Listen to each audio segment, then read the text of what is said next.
There sits a place in Colfax, Washington, that draws interest from locals and tourists alike.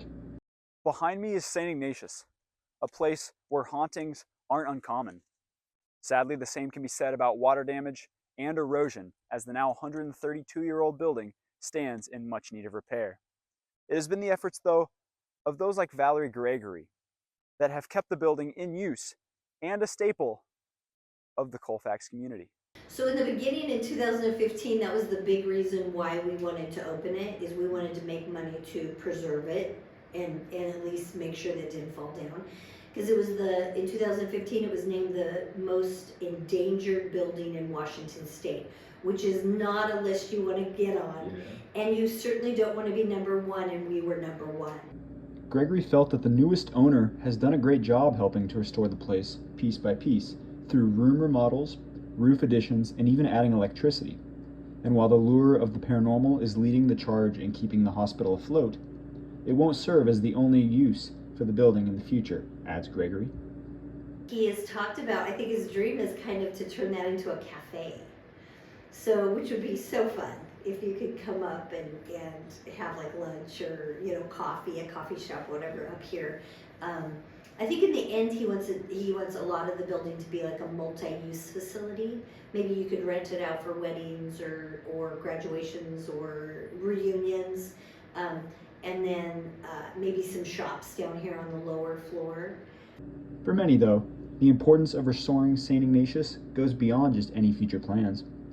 It's the historical impact that needs not be forgotten.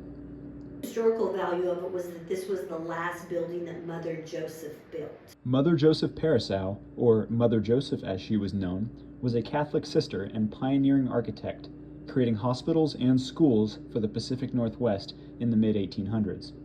I sat down with Washington State historian Pat Gelada to learn more. We really didn't have an organized educational system. I think that is the most important thing she started here, was that.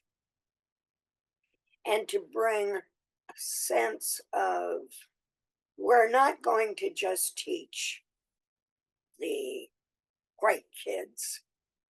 We're going to teach any child that comes along. Her influence was spread not only by her, but by other nuns, by citizens who saw her works and talked about it. That's the way we are. And her influence from this rather small town spread out. Mother Joseph's impact is still felt today, and her legacy remains with every architectural work still standing. I don't think she wanted a legacy. She was such a modest person. I think she'd be quite embarrassed at the admiration that we give her now, because she was a woman of religion, the bride of Christ, as they say. And I think her legacy what she would have wanted was to be forgotten, but she was too strong a figure to be forgotten. So while St. Ignatius and other locations like it might look like an eyesore from afar, a closer look might reveal that both the history and the future are worth fighting for. This is Peyton Yeager reporting from Pullman, Murrow News 8.